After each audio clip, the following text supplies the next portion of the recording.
Bunga din eh, pero talbusan din natin. Hindi tumuloy yung bunga niya. Tumuloy ito mga kapsat. Talbusan natin ngayon.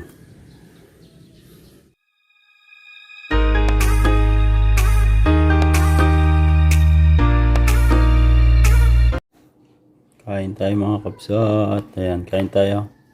Ulam natin ay isda. Ayan, dalagang bukid.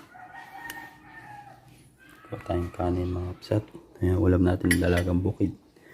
And inisang ampalaya. Inisang ampalaya.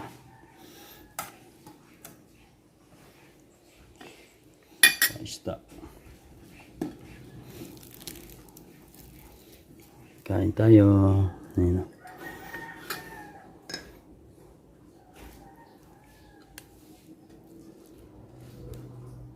Good morning mga kapsat. Kamusta na po kayo? Panibagong araw, panibagong vlog na naman tayo. Ayan.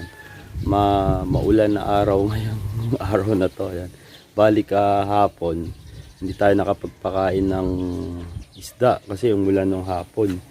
Tapos ngayong paggising ko ng umaga, nagpakain ako. Mamaya magpapakain na ako ulit mga 11. Talagang gutom na gutom yung mga isda eh. Talagang puntahan sa akin no, yung nagisang ko. Bali mamaya pakainin natin ulit. Bali gagawin natin ngayon itong sili tatalbusan natin kasi merong mga hindi namunga. Ngayon sabi ni Kuya Bal, gupitin ko daw para magsanga daw. Baka mamunga pa sila. Ayan, pakita ko sa inyo kapsat kung gugupitin ko sili. Mukha na ito kapsat Ang laki-laki niya pero wala siyang bulaklak. Ngayon tatalbusan natin siya. Pag nagsanga yan, tatanggalin natin itong mga to. Kasi hindi siya namumulaklak eh. Ang laki-laki niya, daig pa siya nung maliliit. Yung mga maliliit, may mga bulaklak na. Ito wala pa rin. Ngayon tatalbusan natin siya.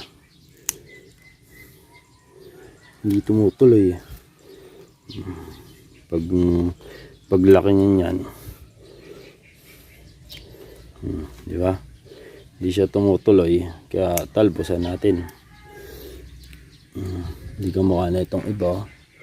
Ito, di ba may mga bulaklak. Ito ang laki-laki niya, wala siyang bulaklak. Kamukha din ito. Kumukulubot siya. Kita niyo mga kapsat, kumukulubot. Yun, gupitan na ulit natin ito. Wala eh, yung iba ang liit-liit. May bunga na, ito wala. Tayo natin siyang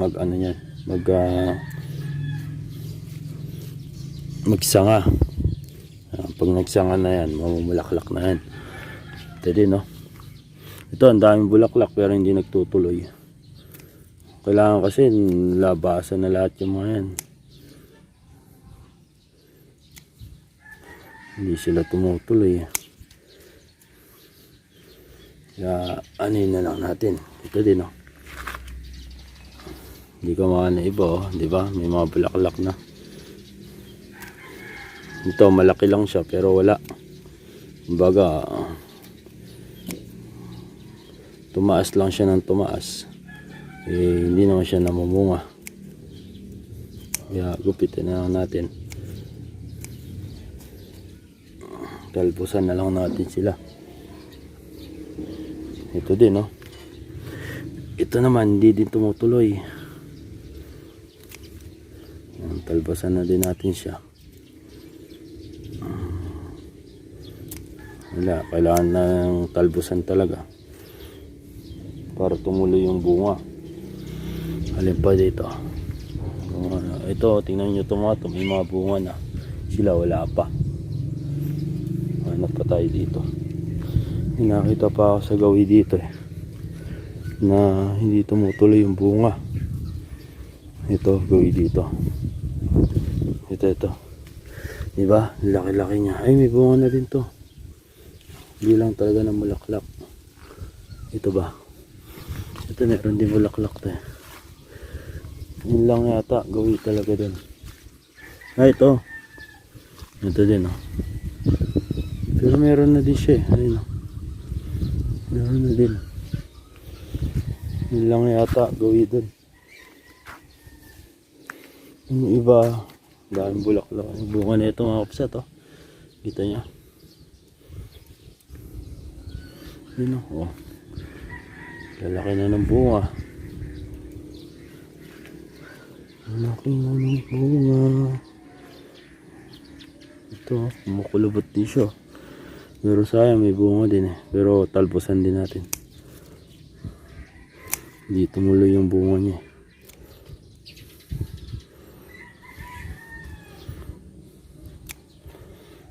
Pero may bunga siya, hindi tumuloy. Ito din, oh. Hindi din tumuloy itong mga kapsat, oh. Talbusan natin ngayon. Para susunod, tutuloy na siya. Ito din, oh. Ito tuloy yung mga ano pala. Sa sili pala, pag tinanim mo talaga may halo. Yung kumbaga merong talaga hindi namumunga. Ito parang wala din to. Talbusan ko na nga ito. Hindi tumutuloy yung ano eh. Ang dami nyo. Hindi siya tumutuloy. Diba? Ito tinalbusan natin na siyang araw eh. Ayan. Isasangan na siya nyan. Ito, yung sili natin, di ba? Tinalbusan natin. Tapos yung iba, ang daming bunga. Kasi yung meron siyang puno talaga. Pag namulaklak siya, hindi niya tinutuloy. Ngayon pinagugupit na natin yun. Bali, yung activity natin ngayon, yan, yung pintura doon sa terrace, inaano ko, binabakbak ko. Pag nabakbak ko na lahat yun hanggang sa labas, pipinturahan na natin ng ano yun, ng puti. Para maging ano siya, maganda, malinis tignan. Ayun yung papayang tinanim ni nanay kahapon. Yan yung papaya. Bonsai lang daw yan eh. Maliit lang pero namumunga na. Bali, testingin natin yan kung maganda. Bibili tayo ng madami.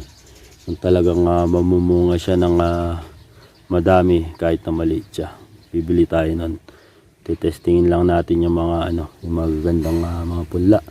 Yung gawi doon, hindi pa tayo nakakabili ng ano, ng siguro sili ulit yung lalagay ko doon. Meron pa tayong bakante doon eh. Tapos yung okra ni nanay, ito na oh. Silabasan na lahat yung okra. Ayun oh, di ba? May okra siyang tinanim dito sa maliit na area na to, okra. Tapos ito naman talbos ng kamote. Oh, kompleto na. Tapos kanina hinukay ko to. Ayun oh. Sabi ni Kuya Bal, kain daw. Ayun oh, hinukay ko siya para yung mga sabon nasasala dito, hindi dumidiretso sa fish pan. Baka kasi mainom ng isda natin mga sabon, lalo na yung sunrox, eh mamatay sila. Maraming salamat sa mga sumusuporta, sa mga nanonood ng ating vlog mga kapsat, sa walang sawang nanonood, sa mga kapwa ko OFW, kapwa farmers, ayan, dito sa Pinas. Ayan, maraming salamat sa aking mga friends, family, subscribers, silent viewers. Ayan, maraming salamat sa inyong suporta. Ayan, nakapondo na naman yung ulan no, sa gawing Pampanga. Pakita ko sa inyo mga kapsat. Ayan naman yung ulan mga kapsat. Kita nyo sa gawi doon, nakatakip na yung puto karayan. Ulan na naman yan no, nakapondo. Nakapondo na naman yung ulan no? Nagawing Pampanga yan. Ayun no? Diba? Hindi nakita yung bundok eh. Umuulan na naman. Ayun, update natin sa saging dito. Ayun no? Labas na siya. Ang dami na namang ano yan. Ang dami na namang saging na bibigay yan. Kayayaan na naman tayo ng mga magandang bunga. Mga ilang buwan lang yan. Kaya saging na yan. Lakas ng hangin mga kapsat dito. Lakas ng hangin no. Nakapondo na naman yung ulan. Paano naman natin mapapakain mamayang hapon to pag umulan. Yung mga fingerlings natin. So kaya sila nagtatago ngayon. Maya pakakainin ko ulit bagong ulan para hindi sila magutom.